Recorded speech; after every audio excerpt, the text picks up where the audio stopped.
Hello friends, welcome to our channel. आज हम आपकी इंग्लिश कंपलसरी की फ्लेमिंगो बुक के पोएट्री सेशन का chapter second keeping quiet start करेंगे, जिसके राइटर पेब्लो नेरुदा है। So let's start. Now we will count to 12 and we will all keep still. मतलब कवि ये कहना चाह रहा है कि हम सब 12 तक गिनती गिने और फिर स्थिर हो जाए, एकदम शांत हो जाए, कुछ भी न करे, अपना हर काम रोक दे, स्टॉप हो जाए थोड़ी देर के लिए।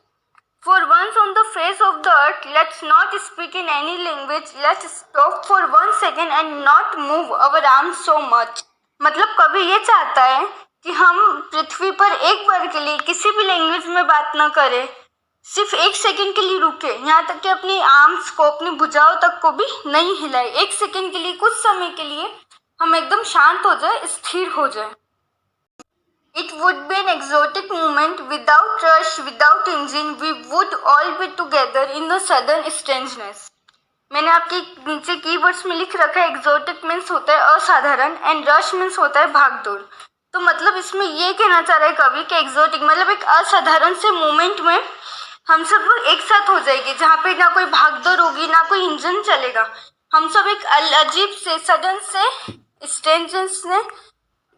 स्ट्रेंजनेस मतलब एक अजीब सी वातावरण में एक साथ हो जाए। Fisherman in the cold sea would not harm whales and the man gathering salt would look at his hurt hands.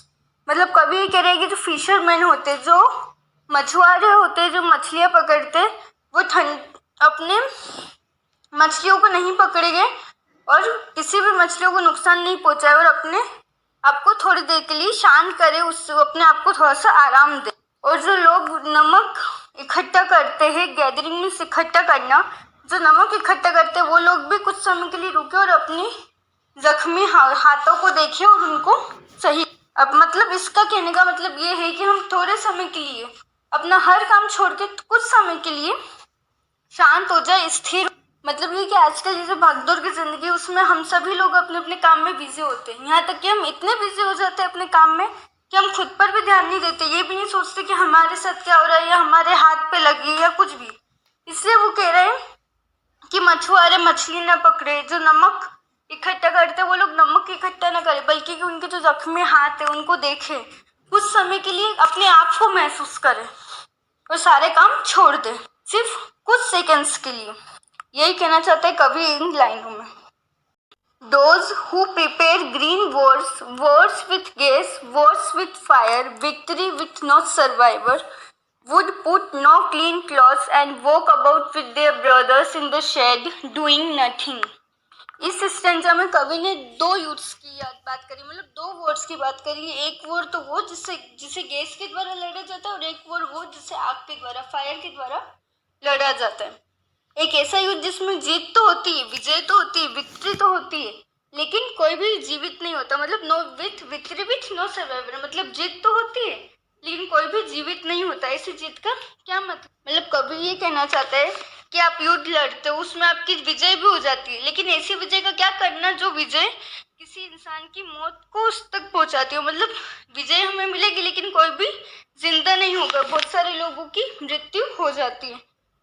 ऐसे युद्ध की तैयारी करने वाले जो लोग होते हैं उनके लिए कह रहा है कवि कि अपने क्लीन क्लोथ्स मतलब अपने कपड़ों को साफ करे और अपने भाइयों के साथ घूमे, विद देयर ब्रदर्स मतलब वॉक अबाउट विद देयर, मतलब अपने भाइयों के साथ चले छाँव में और कुछ भी ना करे, मतलब खुद को थोड़ा सा शांत करे, स्थिर करे और खुद को अनुभव करे, लड़ाई झगड़े सब कुछ हटा के एक भाईचारे का भाव कवि इसमें स्टेंजा में दिखाना चाह रहा है। What I want should not be confused with total inactivity. Life is what it is about. I want not struck with death if we were not so single-minded about keeping our lives moving and for once could do nothing. Perhaps a huge silence might interrupt this sadness of never understanding ourselves and of threatening ourselves with death. मतलब इसमें जो कवि है वो ये कहना चाह रहा है कि आप कंफ्यूज मत होइए, आप मैं जो कह रहा हूँ उससे ये गलती से मत समझ लेना कि मैं ये चाहता हूँ कि टोटली इनएक्टिविटी हो। मतलब कवि ये कह रहे हैं कि मैं पूरी निष्क्रियता के साथ समर्थन में नहीं हूँ, मैं पूरी टोटली इनएक्टिविटी नहीं चाहता। So you don't get confuse, मतलब आप लोग कंफ्यूज मत हो।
Perhaps the earth can teach us as when everything seems dead and later proves to be alive.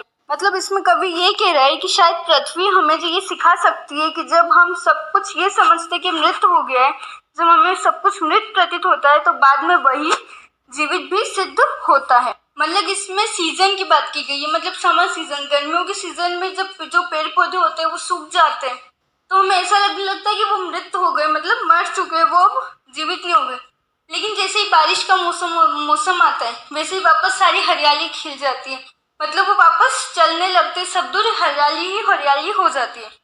मतलब जब हम ये सोचते हैं कि कोई चीज मृत प्रतीत होती है वो चीज मृत नहीं होती है, वही बाद में जीवित सिद्ध होती है। यही पृथ्वी हमें सिखा सकती।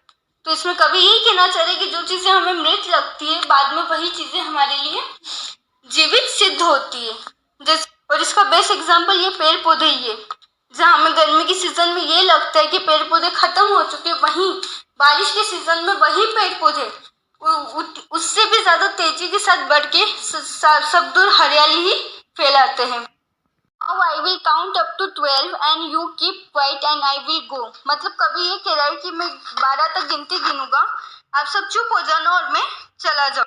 मतलब अगर आप इस पूरी पोयम का एक समरी, एक सार, एक मतलब निकालना चाहेंगे, मोरल निकालना चाहेंगे, तो इसका रियल मैं चाह रहा है कि आप कुछ समय के लिए शांत रहिए, खुद को समझिए, खुद के बारे में सोचिए, अपने आप को महसूस कीजिए।